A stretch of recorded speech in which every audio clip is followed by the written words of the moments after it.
구약을 한번 파노라마처럼 살펴보고 요점을 좀 짚어보고 지식을 넣는다기보다는 이제는 한번 하나님의 마음을 좀 한번 느껴보는 시간, 말씀을 나눠보려고 합니다. 자, 오늘은 창세기부터 말라기까지 39권이에요. 줄거리가 어떻게 되나 다시 한번 봅시다. 하나님의 역사는 두리뭉실한 것도 아니고 아예 뭐 꾸며낸 얘기가 아닐까? 그렇지가 않아요.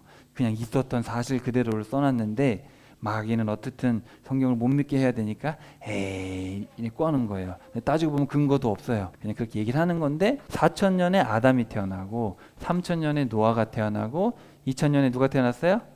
그 다음에 1,000년에 다윗. 구약이라고 함은 여기서부터 시작해가지고 저기 말라기까지, 저기 빨간 색깔 보이죠? 1,000년 저까지인데 여기까지가 창세기예요. 창세기 52장이 다 다루고 있어요. 그리고 여기 출애굽기 1, 2장이 여기고, 그러니까 사실은 구약이라는 거는 출애굽기 3장부터겠죠. 출애굽기 3장부터 이제 모세를 부르셔가지고 이제 계약을 맺는 거기가 구약입니다. 그러니까 창세기가 사실은 엄청나게 길어요, 그죠? 에녹을 불렀는데 노아를 불렀는데도 말을 안 들어서 홍수가 일어나고 조금 있다가 바벨탑 쌓고 바벨탑 쌓자마자 이제 하나님이 흩어놓고 아브라함을 부르시는 거예요. 머릿속에 큰 그림만 그리면 돼요. 그래서 아브라함을 부른 다음에도 시간이 한참 가죠. 한 500년 지난 다음에 수가 커지니까 시내산에서 계약을 맺어가지고 너희들만 잘해줘라. 그래가지고 1,000년이 지났는데 1,000년 동안 잘못했잖아요. 하나님 말씀 못 듣고. 그래가지고 하나님은 눈물을 흘리시면서 떠나시고 450년쯤 지나서 예수님이 태어나신 거예요. 자, 그리고 구약은 여기 보면은 이제 여기 이집트를 탈출해가지고 말라기 선지자가 올 때까지 1,000년의 기간입니다. 모세가 40년, 여호수아가 20년 정도, 그리고 죽었죠. 근데 여호수아가 죽자마자 죄 지어가지고 사사시대가 꽤나 길어요. 360년. 그리고 왕들은 한 8, 90년 정도 되고 그 다음에 나라가 나눠지고. 이스라엘 백성들이 시내산에서 언약을 맺은 건 뭐예요? 사실은 하나님하고 결혼한 거잖아요. 그래서 결혼을 해서 신혼여행을 떠났어요. 이렇게 40년 동안 신혼여행을 하고 나서 왔어요. 신혼생활을 했는데 같이 살아야 되는데 다른 남자한테 가버린 거예요. 그럼 돼요, 안 돼요? 그래가지고 하나님이 돌아오라고 몇 년 동안 외쳤냐면은 370년 외친 거예요. 돌아오라고. 근데 하나님 필요 없어요. 그래가지고 이제 따로 살기 시작한 거예요. 그랬는데 이제 왕들이 하나님을 저버리니까 이제는 각방을 쓰다가 이제 따로 살기 시작하고 이제 이혼 준비 들어갑니다. 이사야부터 마음문이 닫혔대요. 하나님이. 그래가지고 이혼 준비를 들어가고, 그래도 이혼하기는 어려우니까 데리고 와가지고 다시 한번 생각해보자 했는데 무관심해요. 그래서 우리가 이거를 결혼으로 이해를 하면은 쉽게 이해할 수 있고, 이 시간이 지난 다음에 곰 같은 나라도 오잖아요. 그죠? 누구예요? 그리고 머리 4개 달린 표범은 누구예요? 그리스. 그 다음에 로마가 나타나죠. 그래서 이렇게 고통받는 중에 잠깐 혁명도 일으켜서 독립도 해봤지만 안 돼요. 독립도 했는데 더 무서운 나라가 나타났어요. 그래가지고 이런 최악의 상황에서 예수님이 이제 오시는 거예요. 그래서 성경을 저는 개인적으로 크게 4개로 나누는데, 하나님이 사랑으로 시작했는데 사랑을 안 알아줘요. 못 알아주니까 하나님이 눈물을 흘리시면서 돌아오라. 그런데 결국은 돌아오지 않아가지고 망했어요. 그래서 하나님이 잘못한 건 없지만 하나님이 다시 한번 회복을 시키셔가지고 다시 에스라도 보내고 느헤미야도 보내고 안 되니까 예수님을 보내고, 예수님이 십자가를 통해서 또 예수님이 희생을 하셨어요. 희생을 하셨는데도 돌아와요, 안 돌아와요? 안 돌아와요. 그래가지고 예수님이 이제 다시 오실 때 심판을 하시게 되는 이런 크게 4개의 과정으로 이해하시면 될 것 같아요. 그래서 제가 아까 설명드렸죠.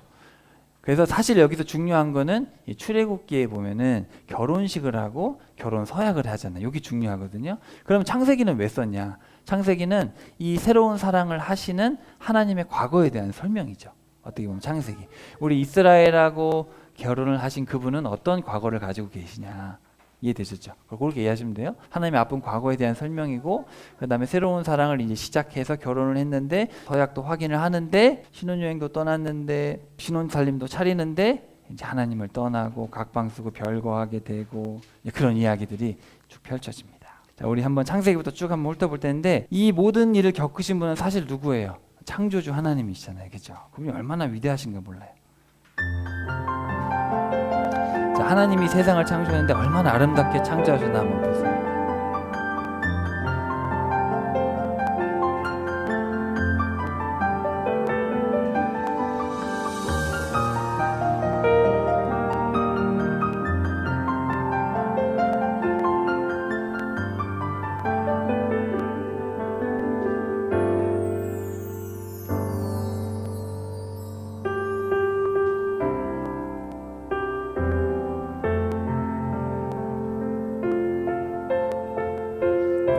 것 하나도 하나님이 안 만드신 게 없죠. 그분은 얼마나 섬세한 분일까, 얼마나 아름다운 분일까. 우리가 자연을 보면서 그런 것들을 보고 배워야죠.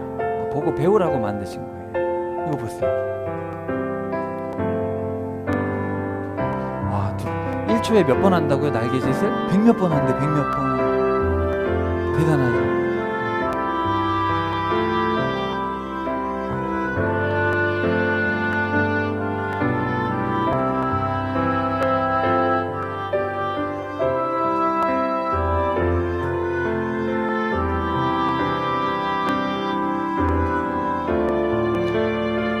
우리가 믿고 있는 하나님이 이걸 만드신 분이에요.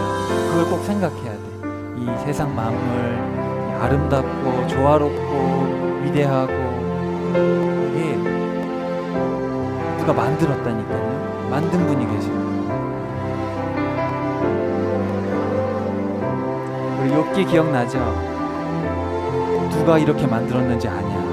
누가 이렇게 네 발로 걷게 하고 어떻게 독수리가 지상으로 300km의 속도로 내려와서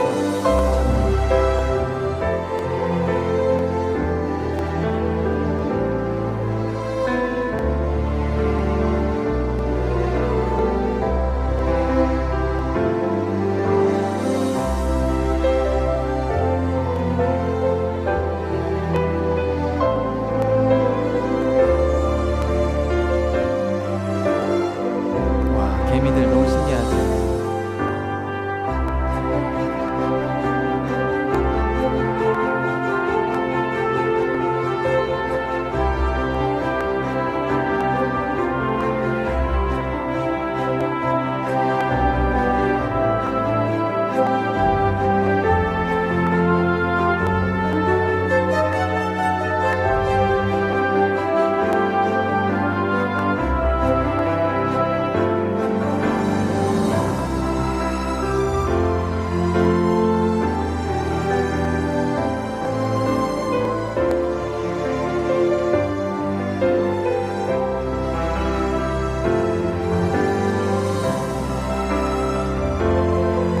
우리가 핸드폰을 보고도 누가 만들었냐, 기똥차게 만들었다 그러잖아요. 비교조차 안 되죠.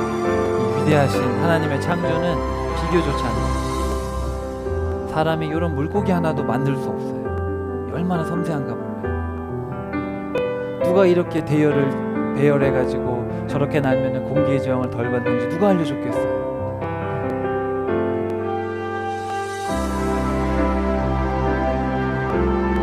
하나님이 도대체 얼마나 지혜로우시고 얼마나 아름다우시고 얼마나 사랑이 많으시면 이렇게 사랑스럽고 아름답고 멋있게 지었습니다. 천국은 이거랑 비교도 할 수 없대요. 우리가 갈 천국은 이거랑 비교도 할 수 없이 아름다운 것이에요. 가고 싶어요? 안 가고 싶어요?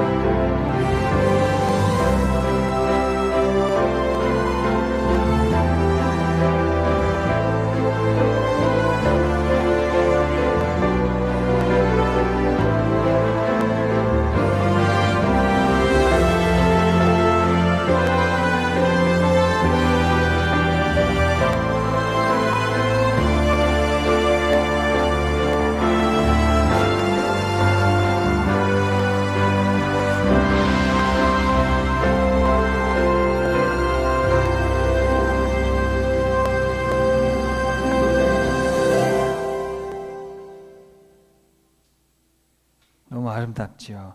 자, 이런 분께서 세상을 창조하셨죠. 그러니까 여러분이 믿는 하나님 멋있어요, 안 멋있어요?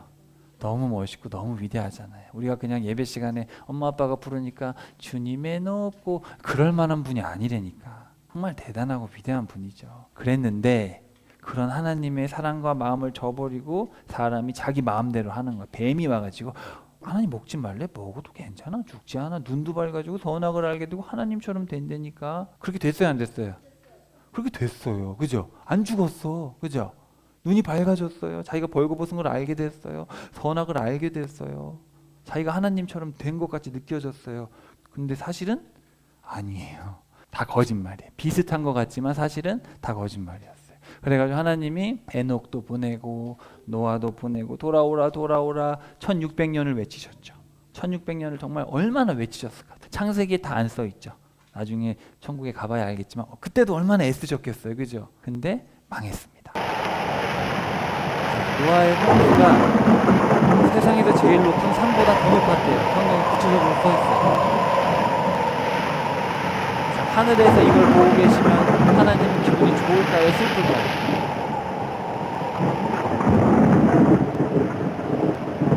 얼마나 슬프셨겠어요, 사실. 그죠? 그렇게 아름답게 만드셨는데 이거를 물로 하나님이 심판하시면 하나님 기분이 어떻겠어요? 이게 하나님의 눈물이라고 해도 과언이 아니겠죠. 하나님 얼마나 슬프셨겠어요. 근데 이렇게 노아 홍수의 사건이 일어납니다. 근데 그 이후에도 제대로 했었어야 되는데 어떻게 했어요, 사람들이? 홍수 이후에 제대로 했어요, 안 했어요?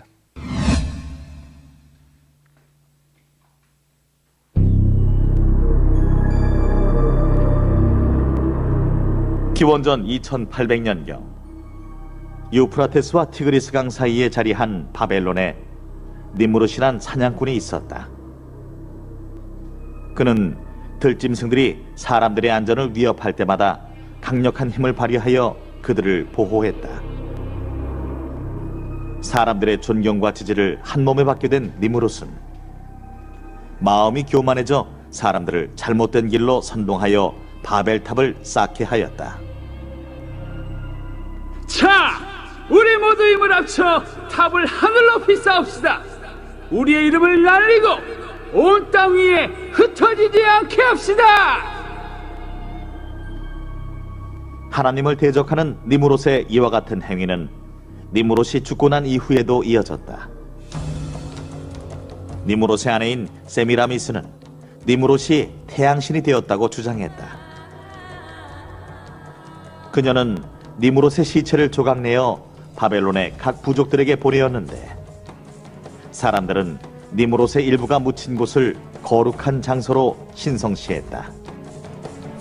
나중에 이스라엘 백성들이 시체를 나눠주는 걸 따라하거든요. 사사기에 보면. 그녀는 또 자신이 낳은 아들이 니무롯의 환생이라고 주장했다. 내 아들 담무스는 태양신이신 니무롯이 환생한 것입니다. 담무스를 믿고 따르는 자는 곧 니무롯을 따르게 되는 것입니다.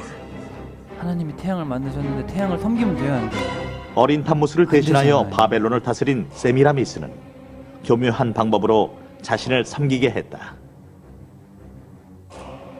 세미라미스가 담무스를 안고 있는 기념비들이 바벨론 곳곳에 세워지고 태양신을 상징하는 각종 형상들이 세워졌다. 세미라미스의 계략에 의해 만들어진 태양신 숭배와 모자 숭배 사상이 바벨론의 종교로 뿌리를 내리게 된 것이다. 바벨론에서 기원한 우상 숭배는 바벨탑이 무너진 이후 세계 여러 나라에 확산되었다. 바벨론 사람들이 온 세계로 흩어졌을 때 태양 숭배와 모자 숭배를 함께 가져갔기 때문이다. 결국 태양 숭배와 모자 숭배는 각 나라의 문화와 종교에 뿌리 깊게 흡수되어 다양한 형태와 이름으로 불려졌다.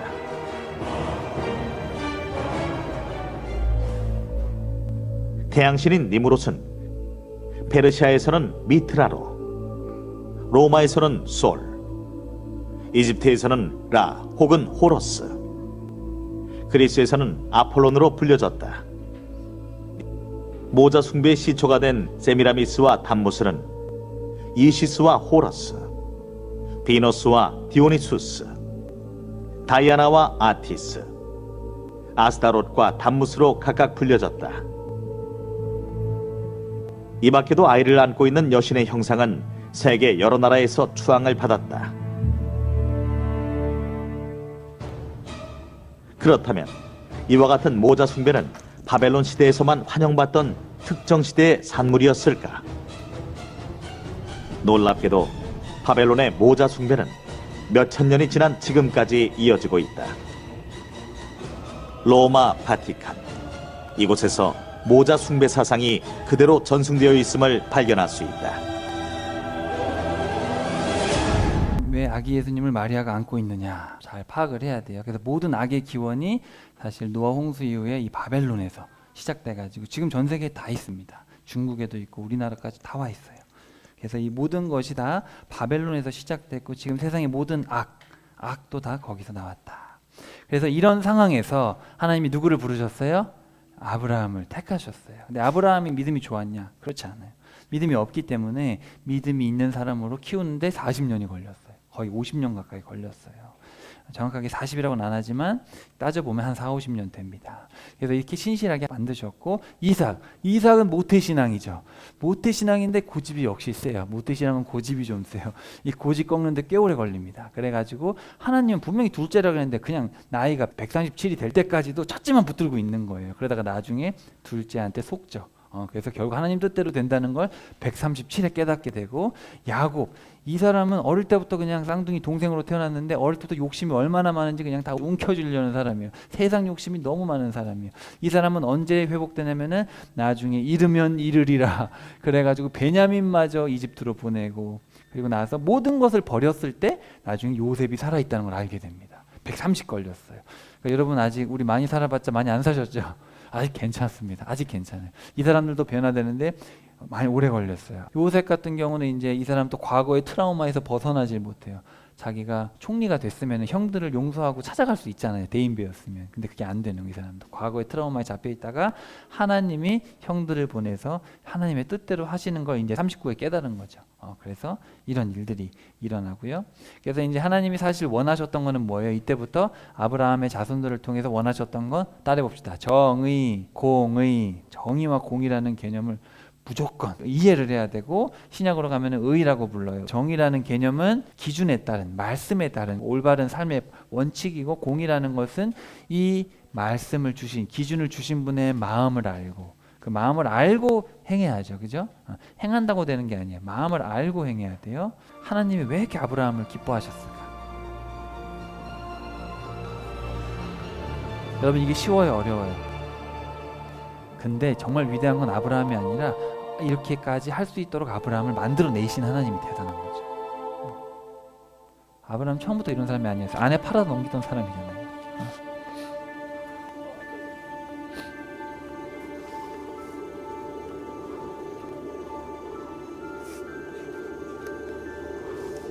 My God!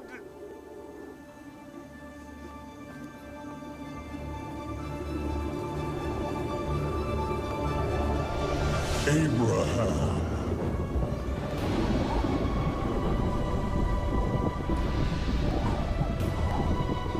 Abraham. Abraham. I am here! Do not stretch your hand against your son. Do nothing to him. For now I know that you fear God, because you have not withheld your son, your only son, from me. 예수님이 말씀하셨죠. 대접받고 싶은 대로 대접해라. 아브라함이 하나님의 마음을 알아들인 거죠. 물론 하나님의 은혜로 했지만 그러니까 하나님도 아브라함의 자손들을 위해서 자신의 아들을 드릴 수 있는 거죠. 자, 이렇게 해서 아브라함이 이삭을 낳고 이삭이 야곱을 낳고 야곱이 요셉을 낳는데 정말 대단하시죠. 정말 위대하십니다. 어떻게 하나님이 이런 사람들을 다 세우시고 하나 되게 하셔서 하나 될 수 없을 것 같은 내 어머니에서 나온 이 사람들 어떻게 하나 될 수 있겠어요? 근데 하나님이 이렇게 위대하신 역사를 써가시죠. 정말 위대하죠. 세상에 어떤 이야기를 읽어도 이렇게 감동적일 수가 없어요. 그래서 하나님이 이제 이 자손들을 이집트 땅에 데려놓으시고 키우셔야 되니까 술을 많이 불리신 다음에 이제 모세를 통해서 데리고 나와서 이집트를 재앙으로 혼내시고 그러면서 하나님이 얼마나 위대하시고 강하시고 능력이 많으신지를 보여주시면서 200만 명을 데리고 나와가지고 시내산에 도착해서 언약을 맺고 성막을 건축하죠. 하나님은 아름다우시지만 또 전능하십니다. 하나님은 그 이집트의 수많은 우상들과 죄악들을 심판하시죠.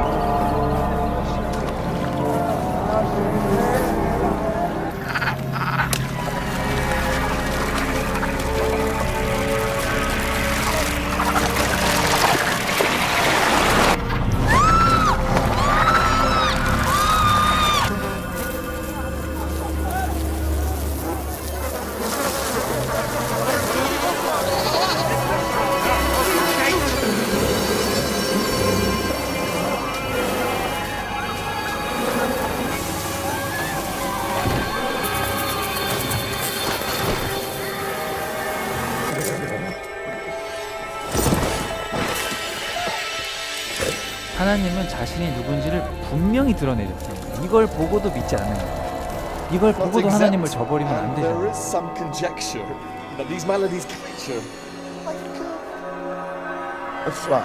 Six small gods.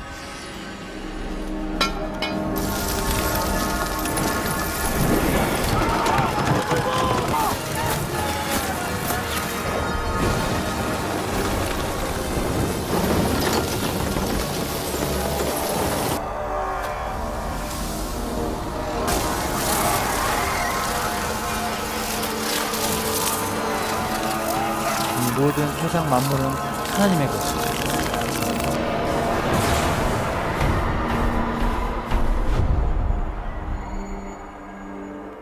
하나님이 빛을 없애버리셨죠.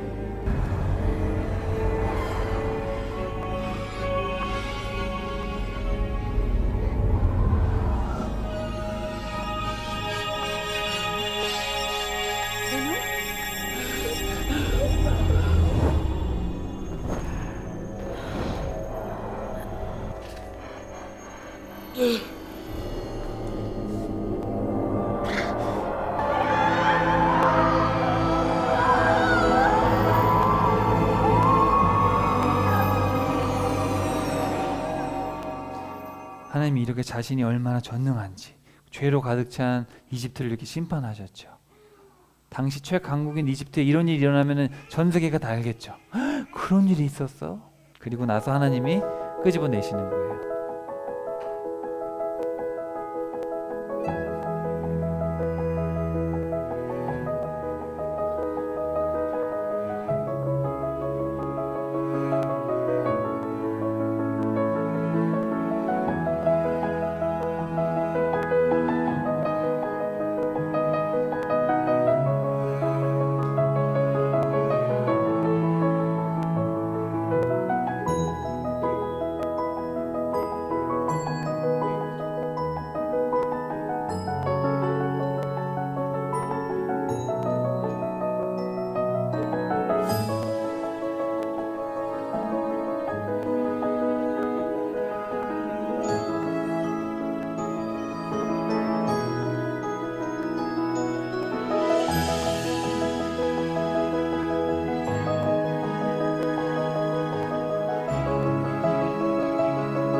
이 세상 만물은 우연이 아닙니다. 하나님은 다 무슨 일을 하시기 위해서 다 저렇게 만들어 놓으신 거예요.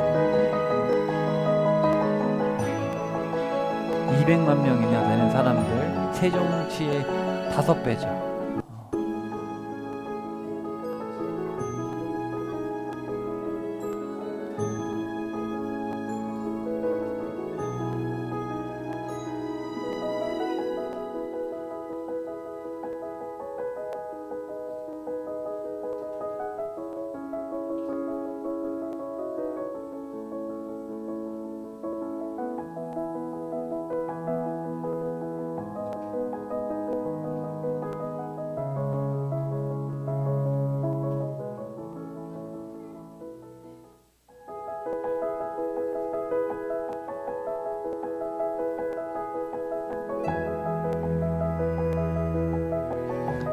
거길 건너가면 수르 광야가 나오는데 몇백만 명이 있을 수 있는 그런 공간이죠.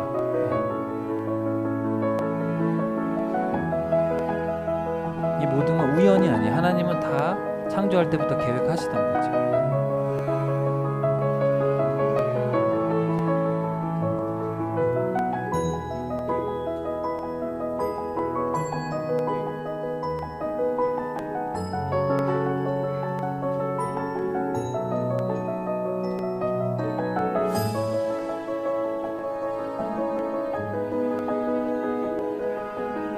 이스라엘 백성들은 복도 많죠. 이런 하나님의 위대하심을 다 경험했잖아. 눈으로, 몸으로. 얼마나 두려우신 분인지 이집트 재앙을 보면서 시내산에 강림하시는 걸 보면서 이 모든 걸 경험한 거예요. 3,500년 전에.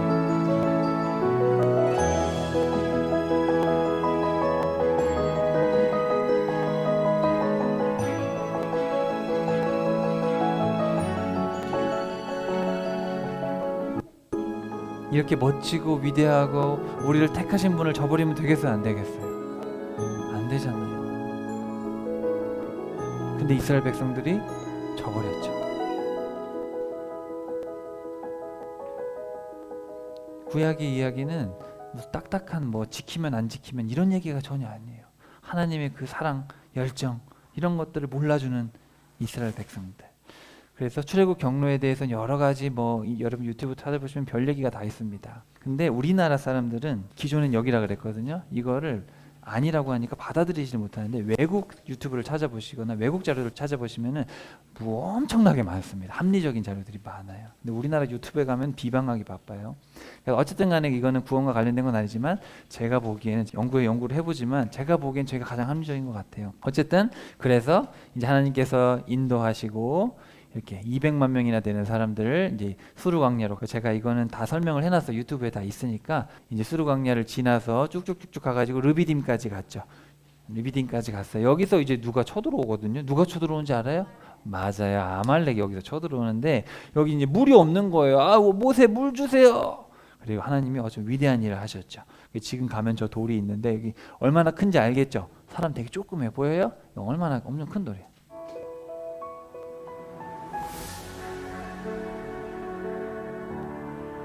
하나님은 이스라엘 백성들에게 믿음을 주시기 위해서 계속해서 하나님이 얼마나 신실하시고 친히 먹이시고 입히시는지를 이렇게 보여주셨어요. 근데 이래도 배신한다니까 하나님을. 어째서 그럴 수 있을까? 그러면서 이 물을 마시자마자 누가 쳐들어왔어요? 아말렉이 쳐들어온 거예요.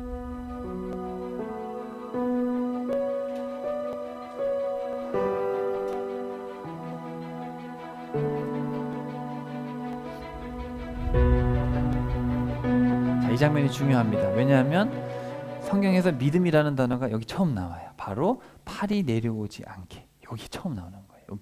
믿음이라는 거는 인내하고 견디는 거죠.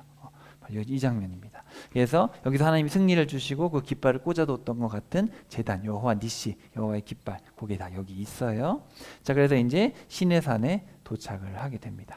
어마어마하게 넓죠. 그래서 여기에서 200만 명이나 되는 사람들이 하나님과 신혼여행을 시작하는 거죠. 이렇게 지금 갈 수 있어요. 5, 6년 전에 열렸어요. 이게 원래 못 갔거든요. 그래가지고 학자들이 몰래 가가지고 여기가 시내산이야, 거긴 아닌데 얘기는 했는데 아무도 안 믿었거든요. 근데 지금은 비행기 타고 갈 수 있어요. 지금 엄청나게 많이 갑니다. 외국 사람들 엄청나게 가서 연구를 하고 있어요.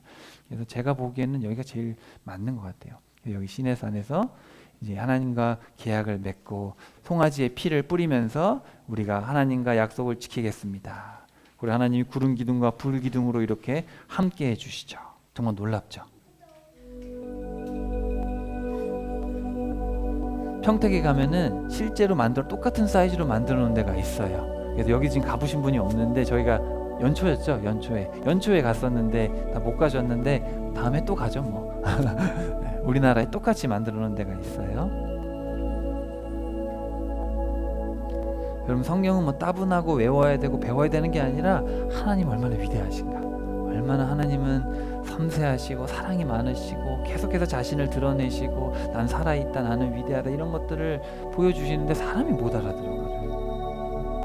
물두멍의 크기는 써있지 않아요. 왜? 하나님의 용서하시는, 하나님이 씻기시는 폭은 가늠이 안 되거든요.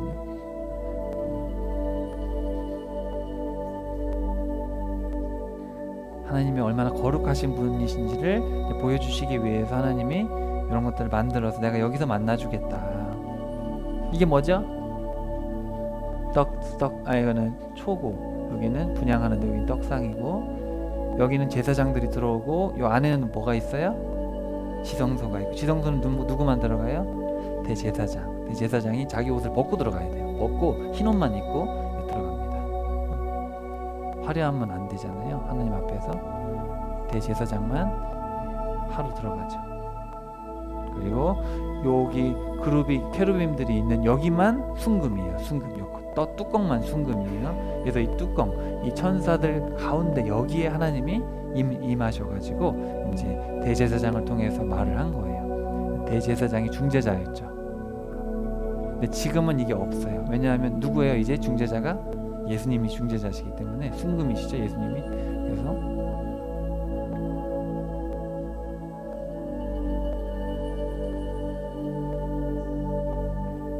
이 화면으로 보지만 실제로 들어가면 되게 커요. 실제 사이즈는 상당히 큽니다. 그리고 밖에서 안 보여요. 왜냐하면 이게 2m인가 그렇습니다. 밖에서 안 보여요. 되게 커요, 생각보다.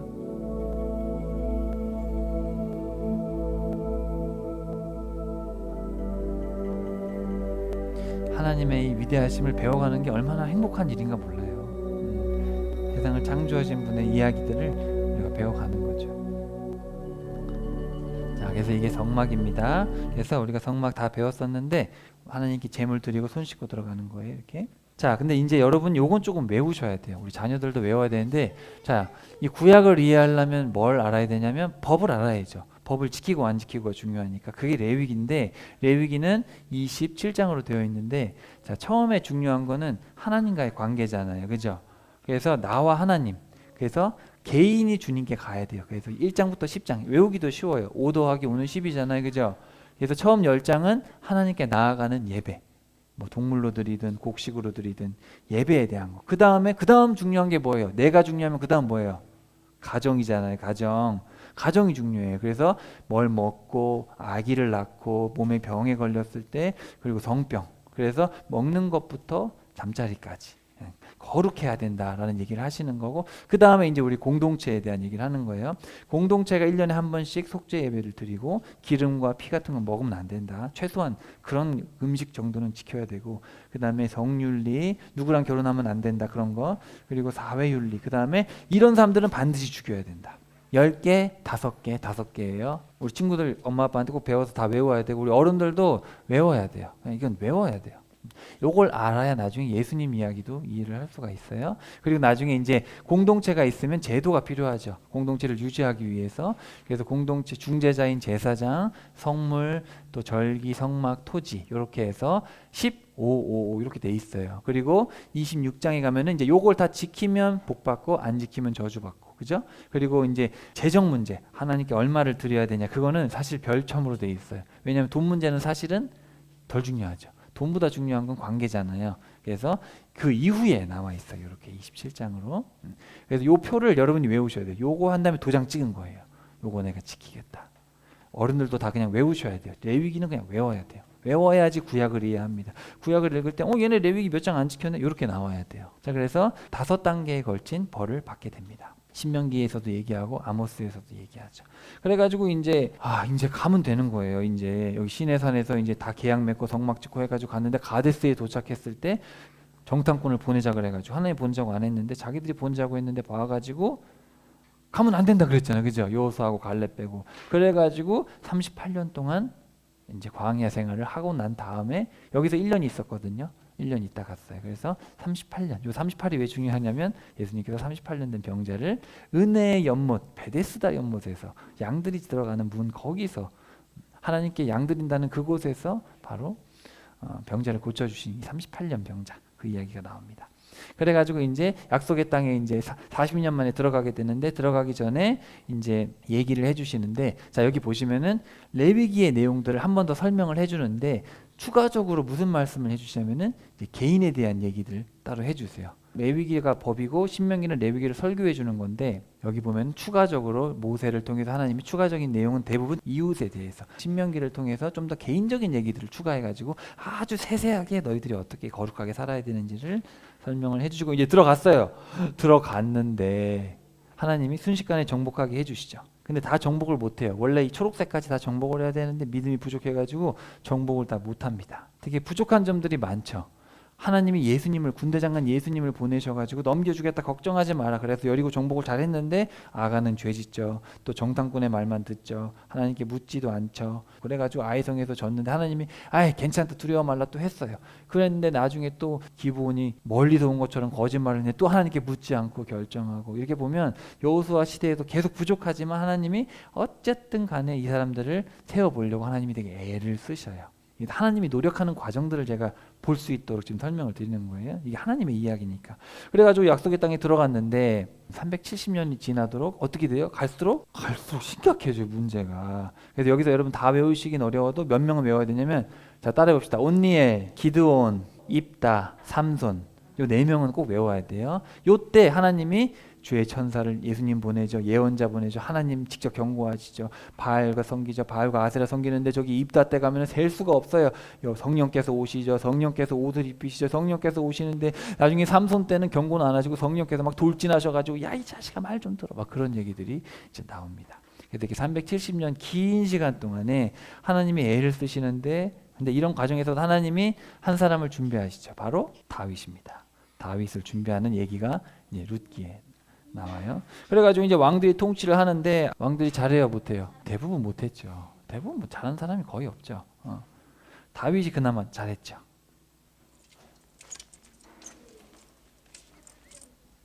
Slaves of a nameless god, once again I bring you the challenge of Goliath of Gath, champion of the Philistines. Where is your faith in your God? Where is your trust in his protection? You boast that he can move mountains. and 여러분 yet 저 자리에 있으면 나갈 수 he cannot 있겠어요? move one man among you 골리앗하고 to 싸워 defend his 나갈 수 honor. 있겠어요? 하나님의 보호하심을 신뢰하십니까? 6 times have we challenged you to put forward a champion, and 6 times have you cowered in 성경을 silence. 보면서 이게 우리의 이야기예요. 우리의 이야기. 과연 난 나갈 건가? And whoever wins the combat wins the day for his country and his God. 저렇게 하나님을 조롱하고 지금도 세상이 하나님을 모욕하잖아요. 조롱하잖아요. What is your answer? 우리 어린 친구들 대답할 수 있겠어요? 가서 싸울 수 있겠어요?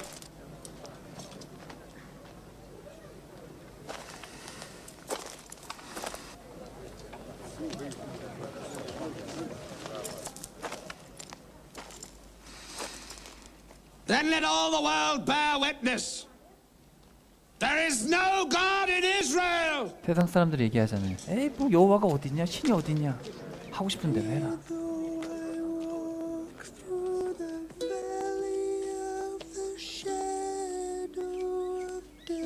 여러분 한 번 사는 인생 제대로 삽시다. 하나님 믿으면 제대로 믿어야죠. 저도 못하지만 그래도 좀 제대로 해보고 싶은 마음은 있는 것 같아요. 우리 안에 부족하지만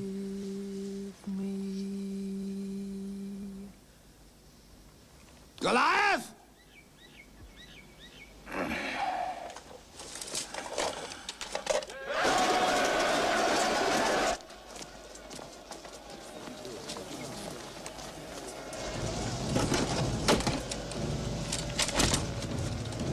하나님은 이런 모독을 들을 뿐은 아니잖아요. 그죠? 이스라엘이 하나님의 명예를 세웠어야 되는데 He will feed your flesh to the fowls of the air and the beasts of the field.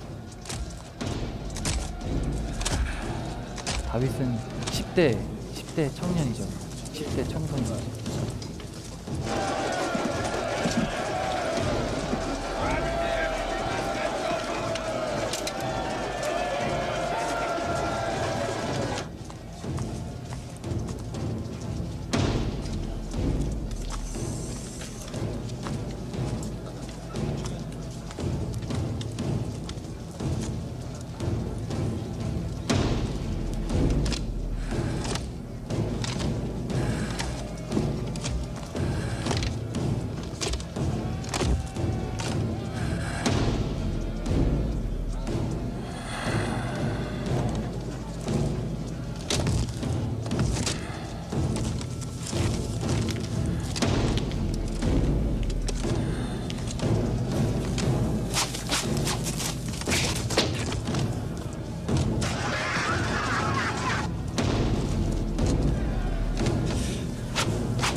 So be it, Lord.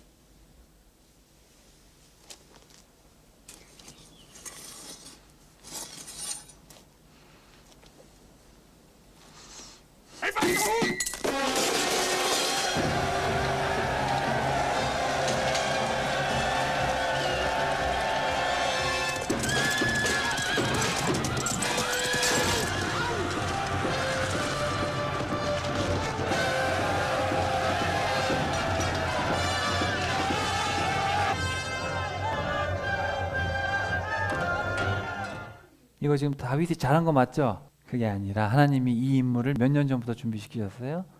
보았을 때부터 준비를 시켜놓은 거예요. 왜냐하면 믿음이 없으니까. 이 이스라엘 백성들을 이끌어 가시기 위해서 하나님이 다윗을 미리미리 준비를 시켜놓고 믿음의 아이를 통해서 이 일을 행하신 거죠. 우리가 성경을 볼 때 이거를 위인전으로 보면 큰일 납니다. 위인전이 아니에요. 하나님께서 이 패역한 우리 인간들, 우리 사람들을 어떻게든 하나님께서 돌이키시려고 얼마나 애를 쓰시나 몰라요. 다윗은 그 마음을 알았어요. 그래서 그걸 이해하려면 우리가 시편을 읽어봐야 돼요. 다윗이 얼마나 하나님을 사모했는가. 근데 이제 다윗이 그나마 잘했으나 솔로몬 이후에 나라가 이제 망했죠. 그래가지고 나라가 다 나눠집니다. 그래가지고 하나님이 선지자들을 이제 보내기 시작하죠. 그래서 처음에 나라가 둘로 나눠지니까 국경 싸움을 막 하는 거예요. 땅 따먹기를 막 해요. 땅 따먹기를 하다가 하나님이 도저히 말을 안 들으니까 북쪽에 있는 아람이라는 나라, 시리아예요. 시리아를 데려오니까 어떻게 돼요? 다시 결혼을 해가지고 힘을 합치는 거예요. 하나님이 아람이라는 회초리를 드니까. 그때 이제 무슨 문제가 생기냐면은 아합이 이세벨과 결혼을 하고 딸을 낳아서 아달랴를 남쪽으로 보내요. 그러니까 이제 둘 다 망해갑니다. 그러니까 하나님이 도저히 안 되겠다 싶어가지고 예후 장군을 통해서 남쪽, 북쪽 그냥 다 없애버리죠. 근데 예후도 얼마 안 가서 잘 못합니다. 그래서 이제 북이스라엘은 이제 결국 죄악의 길로 가가지고 북이스라엘은 호세아를 마지막으로 죽게 되고 남아있던 남유다도 이제 아수르 이후에 바벨론이 쳐들어오면서 다 이건 뭐 하나님의 도구죠. 시리아나 아시리아나 바벨론 하나님의 다 도구입니다. 사실은 돌이키려는 거예요. 하나님은 아람을 통해서 돌이키려고 그러는 거고 아수르를 통해서 돌이키시려고 그러는 거고 바벨론을 통해서 돌이키려고 하는데 안 돌아오는 거예요. 성경 이야기가 하나님 무섭네, 죄 지으면 때리고 그런 게 아니죠. 그건 아직 성경을 반밖에 못 읽으신 거예요. 그게 하나님은 너무너무 사랑하기 때문에. 그래서 자 북쪽에 보시면은 엘리야, 엘리사, 요나, 아모스, 호세아 5명 꼭 외우세요. 엘리야, 엘리사, 요나, 아모스, 호세아. 처음에는 기적을 보여주셔도 안 되니까 이방 나라 보여주죠. 그래도 안 돼요. 직접 경고하고 안 되니까 심판합니다. 여기서는 이제 요엘을 보내고 미가 이사야를 보내고 나훔을 보내가지고 또 말씀하시고 하박국, 스바냐, 예레미야, 에스겔 이렇게 외우시면 돼요. 자, 그래서 이런 이야기예요. 분열 왕국, 남왕국. 그래서 이제 선지자들이 저 때부터 쭉 나오는 거예요. 이제 남유다만 이제 남아가고 북이스라엘은 끝나갈 때 이제 하나님이 이사야를 보내죠.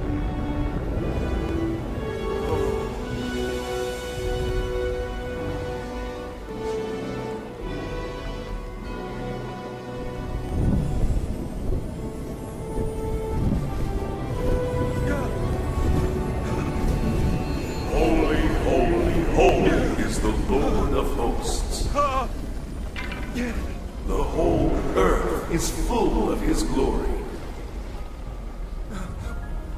Woe is me, for I am undone, because I am a man of unclean lips, and I dwell in the midst of a people of unclean lips.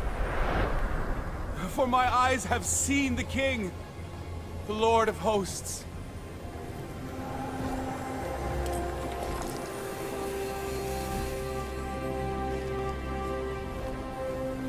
Behold, this has touched your lips. Your iniquity is taken away, and your sin purged. 하나님께서 이스라엘을 돌이키기 위해서 어쨌든 괜찮은 사람들을 보내서 계속해서 하시는 will go for us? Here I am. Send me. 여러분은 왜 손 안 들어요? 손 들어야지. 자, 이렇게 보내시는데 쭉 한번 외우긴 해야 돼요. 여러분 외워야 돼요. 어느 정도는 외우셔야 돼요. 이름의 뜻을 알면은 알기가 쉽습니다. 자, 보세요. 자, 엘리야와 엘리사부터 한번 볼게요. 엘리야와 엘리사 혹시 무슨 뜻인지 아는 사람? 자, 힌트를 드릴게요. 자, 사가 붙으면 구원이란 뜻이에요. 거의. 엘은 하나님이에요. 그리고 야는 여호와입니다. 자, 힌트 3개 드렸어요. 그럼 뭐예요? 뒤에서부터 하면 야훼는 하나님이다. 여호와는 하나님이다. 바알을 자꾸 하나님으로 섬기니까 여호와가 하나님이다. 그리고 4가 구원입니다. 구원자는 하나님이다. 바알이 하나님이 아니고 여호와가 하나님이고 바알은 너희 구원 못한다. 하나님이 구원자다. 이해되셨죠? 우리 시험 볼 거예요, 여러분. 하나님을 알아가는데 우리가 열심히 내야겠어요? 안 내야겠어요? 자, 그 다음에 하나님이 엘리야와 엘리사를 통해서 아무리 보여줘도 특별한 선물, 불을 내리고 기적을 일으켜도 안 되니까 요나를 보내가지고 아수르가 회개하는 걸 보여준 거예요. 요나는 무슨 뜻일까요? 비둘기입니다. 그래서 평화의 사자로 이렇게 보내가지고 아수르가 회복됐는데 그거를 봐도 안 돌아와요. 그러니까 하나님이 이제 아모스를 보내가지고, 아모스는 무슨 뜻이에요? 무거운 짐진 자, 무거운 짐. 하나님 마음이 무거워요. 그래가지고 제발 지켜라, 정의와 공의를 행해라, 아모스가 얘기합니다. 그래도 말을 듣지 않아요. 그러면서 이제 호세아를 보내가지고 마지막으로, 야, 우리가 출애굽할 때 내가 너희를 얼마나 아꼈는지 아냐, 그때 그 신혼의 추억을 내가 잊지를 못하겠다, 그런 얘기를 하시거든요. 그러면서 이제 끝나죠. 북이스라엘이 여기서 끝나고 이제 이때쯤에 하나님이 요엘을 보내가지고 너희들에게 밝은 미래가 있다, 제발 돌아와라, 내가 너희들의 미래는 완벽하게 해놨으니까 지금 빨리 회개해라. 그러면서 사실 이제 마음은 거의 다쳤다, 그래서 내가 메시아를 보낼 거다, 마음은 다쳤다, 그런 얘기를 합니다. 그래서 이사야와 미가를 통해서 예수님 보내고 예수님이 너희를 위해 고통을 당하실 거고 베들레헴에 오실 것이다. 그러면서 다시 한번 나훔을 통해서 아수르가 이번에 멸망하는 얘기를 하는 거예요. 아까는 아수르가 회복된 얘기를 했는데 이번에는 아수르, 니느웨가 멸망하는 얘기를 합니다. 또 너네 제대로 안 하면 너희들도 죽는다, 그렇게 얘기를 한 거죠. 그러면서 하박국과 스바냐를 보내서, 자, 이 스바냐는 냐, 여호와는 숨기신다. 그리고 하박국은 포옹이란 뜻입니다. 하나님, 의인이 있으면 하나님은 숨겨주시고 하나님은 안아주신다. 나는 너희들랑 같이 하고 싶다. 너희들을 살려주고 싶고 숨겨주고 싶다. 그러면서 이제 예레미야를 보면서 예레미야 여호와께서 세우신답니다. 그래서 내가 바벨론을 세웠고 내가 예레미야를 세웠다, 제발 말 좀 들어라. 마지막으로 이제 하나님은 게리 엘이에요. 엘. 이게 히스기야가 이제 여호와는 강하시다, 이거는 하나님은 강하시다. 히스기야, 히스기엘, 에스겔 이렇게 되는 거예요. 그래서 하나님은 강하시다, 제발 배신하지 말아라. 그래서 우리 어른들도 무조건 외우셔야 됩니다. 이름의 뜻을 그냥 외워야 돼요. 선지서는 모르겠어요. 핑계 댈 수 없어요. 아시겠죠? 이거 제가 다 올려드릴 테니 핑계 대면 안 돼요. 빨리 외워야 돼요. 여러분 이런 거 몰라도 연예인 이름들, 뭐 드라마 이름 다 외우잖아요. 여러분 헬로카보 로봇 이름 다 외우잖아. 알잖아. 만화 영화 막 포켓몬 이름 다 외우잖아요. 그렇죠? 우리가 그런 세상 없어질 지식도 열심히 외우는데, 아니 하나님께서 하신 위대한 일들을 우리가 외울 열정으로 안 가지면 되겠어요, 안 되겠어요? 에이, 목사님이나 아시지? 그건 그렇지 않아요. 저만 구원받으면 돼요? 안 되잖아요. 다 같이 우리가 하나님 아는 열심을 내야죠. 그래서 이 이름의 뜻을 꼭 외워야 돼요. 그리고 이 표를 외우면은 이게 성경이라는 게 그냥 단순히 뭐 외워야 되는 딱딱한 책이 아니라 이게 하나님의 감정이 실려 있는 책들인데 감정을 읽어내야 됩니다. 감정을. 그래야 이게 인격적인 관계가 되는 거예요. 한번 공부하면 다 알 수 있어요. 어렵지 않아요. 그래가지고 이제 말을 안 들어서 어떻게 됐어요? 잡혀갔죠. 바벨론 1500km를 잡혀간 거예요. 나쁜 일이에요, 좋은 일이에요? 사실은 좋은 일이죠. 왜냐하면 회복시키시려고 남은 사람들을 데려갔어요. 이미 죽을 사람 다 죽었어요. 하나님이 또 한 번, 하나님 그래도 아직 미련이 있으셔가지고 아직 이놈들을 포기하기는 마음에 그러시니까 데려가서 이제 회복을 시키셨죠. 그리고 이제 데려오게 됩니다. 그래서 하나님이 다니엘을 통해서, 하나님은 단이라는 뜻이 심판이에요. 하나님은 심판자시다. 하나님이 열방을 심판하시는 얘기들을 이제 보여주시고, 에스더와 오바다를 통해서 기억나죠? 에스더를 통해서 아말렉을 심판하시고 오바다를 통해서 에돔을 심판하시고, 하나님이 여호와의 종은 지키신다, 불멸하게 지키신다, 그런 얘기를 해주셨죠. 그러면서 이제 에스라를 보내셔서 말씀을 알게 하시고, 또 말을 안 듣고 계속 그러고 있으니까 학개와 스가랴를 보내서 이놈들아, 이거 지금 축제 아니냐, 우리 돌아온 거 축제다, 축제. 그리고 여호와는 기억하신다. 나는 너희들을 회복시킬 거라는 약속과 아브라함과의 이 모든 걸 기억하고 있다. 돌아와라. 그러면서 이제 힘든 과정에 있으니까 또 느헤미야를 보내가지고 위로도 해주시죠. 여호와께서 위로하신다. 나훔이 위로예요. 나훔 여호와, 나훔 여호와, 느헤미야.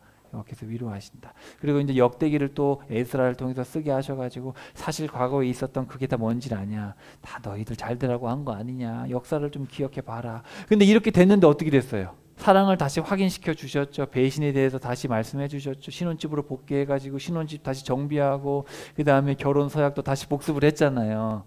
에스라가 7월 1일부터 해가지고 했잖아요. 그리고 결혼 생활을 이렇게 회상도 했는데 무관심한 거예요. 어떻게 이럴 수가 있을까?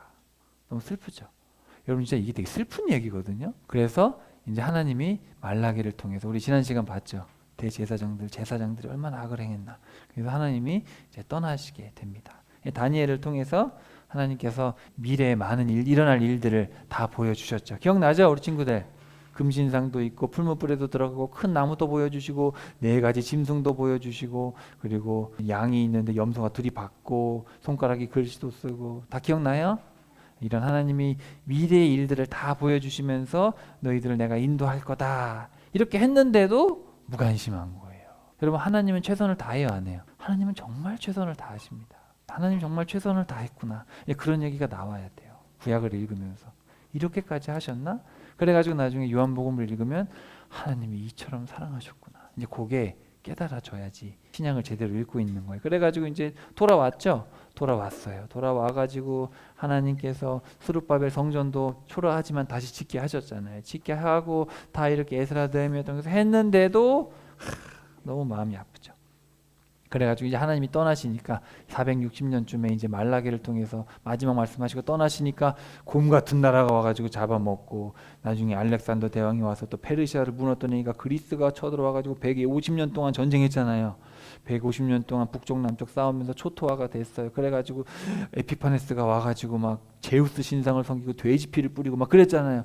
못 참겠다 그래가지고 전쟁을 일으켜서 독립왕조를 일으켰는데 하나님은 괴물 같은 또 로마를 등장시키셔가지고 하나님께서 이렇게 이스라엘 백성들을 훈련시켜 가시는 과정이죠. 사실 이것도 과정입니다. 그러면서 이제 어쩔 수 없이 하나님은 바라볼 수밖에 없는 그런 상황을 만드셨어. 이런 상황에서 어떤 사람들은 진보적인 사두개파도 있고 보수적인 바리새파도 생기고 광야로 가버릴랜다 에스네파도 있고 무력으로 싸우자 열심당도 생기고 이런 상황인 거예요. 이런 상황에서 누가 오시는 거예요? 바로 예수님이 오셔가지고 이 모든 것들을 설명해 주시는 거예요. 정말 위대한 이야기죠. 정말 우리 하나님은 정말 위대하십니다. 어떻게 이런 생각을 하셨을까? 어떻게 사람이 되실 생각을 하셨을까? 놀랍지 않으십니까, 여러분? 신구약의 중간기의 이야기들이 기억나시죠? 여러분 이 하나님 말씀 배우는데 정말 열심을 내야 됩니다. 우리에게 24시간이 주어져 있는데 24시간에 1시간 쓰는 게 쉬워요, 어려워요? 1시간은 내가 하나님을 배워봐야지. 그게 쉬워요, 어려워요? 24분의 1이잖아. 쉽죠? 우리 교회 설교 한 편을 들으면 40분에서 50분입니다. 하루에 한 편 들으면은 지금 90까지 왔으니까 여러분이 90일이면은 구약을 다 이해할 수 있는데 이게 이론적인 얘기인데 사실은 근데 우리가 잘 그걸 못해요. 이게 왜 그럴까? 왜 그럴까? 잘 고민을 해야 됩니다. 내 중심이 어디 있나? 정말 하나님 알고 싶어 하나? 정말 내가 하나님 사랑하나? 그래서 이제 그리스 알렉산더 죽고 나서 나라가 4개로 나눠졌는데 150년 동안 싸우다가 나중에 이제 로마가 오게 되는 그죠? 그래가지고 어떻게 됐어요? 나중에 누군지 알아요? 폼페이 장군인 거죠. 폼페이 장군.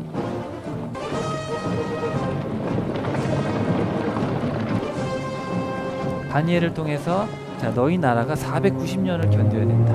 죄값을. 490년이 바로 고레스 칙령부터 폼페이가 성전에 들어갈 때까지 490년. 이 대제사장들 하나님 말씀은 안 듣고 완고하게 버티고 있죠. 저렇게.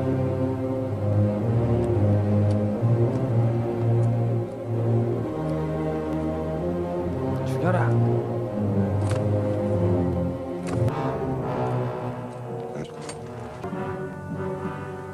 지성소에 들어가서 요새를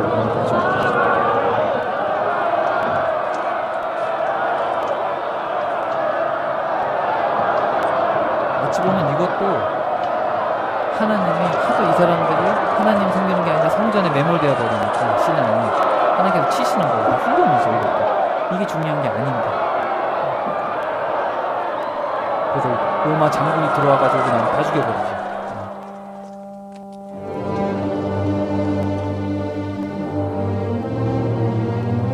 율법에 대한 열심은 있었어요. 열심은 있었는데 율법에 대한 열심이 중요한 게 아니라 그걸 삶으로 살아내야 되는데 그걸 못했죠.